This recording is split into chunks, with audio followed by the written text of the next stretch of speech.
Welcome along. Is the Channel migrant crisis importing violent thugs into Britain?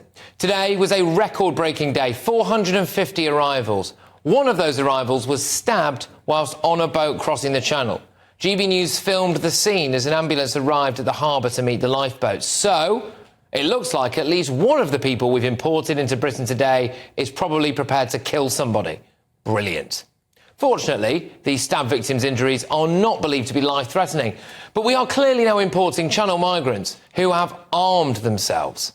As we know, we probably won't be able to deport that person, even if we find out who it is. And today, just hours ago, the members of the House of Lords voted against the Rwanda plan. Again, they want to tighten safeguards for Channel migrants.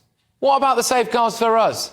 We know violent thugs have come across the Channel.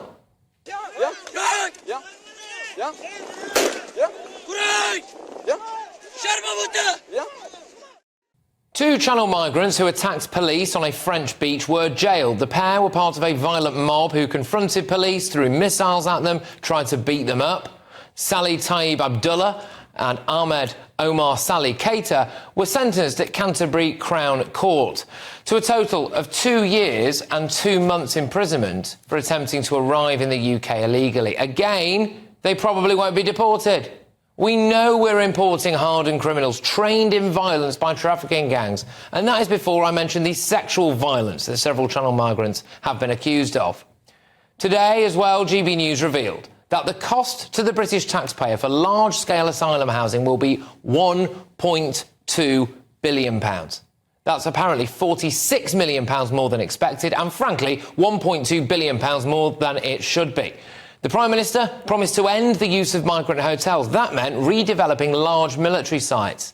By the end of this month, it looks like the Home Office will have spent at least 230 million quid on RAF Scampton and other sites.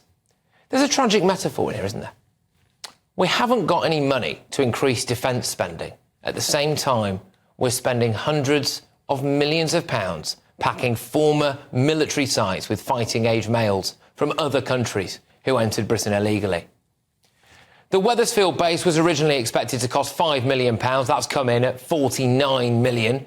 We know that Channel migrants are not bothered about Rwanda. They are laughing at us. In Rwanda, and the people here in the camps just laugh. It's become a bit of a joke. The threat hasn't put them off, because no one here thinks for a second they're heading back to Rwanda if they make it to the UK. Despite the blatant facts, James Cleverly was very vocal about how he'd stop the boats over Christmas, wasn't he? Well done, there he is. Today, we've had a record for arrivals this year. One of them is clearly a knife-wielding lunatic, and the French are just ushering them through. These Channel migrants do not have to pay human traffickers to come to Britain. They could save themselves thousands of pounds by getting on a flight and claiming asylum when they land here. They want to be undocumented, so we don't know who they are and what they've done in the past. And given that someone was stabbed on a boat today, it's not hard to see why.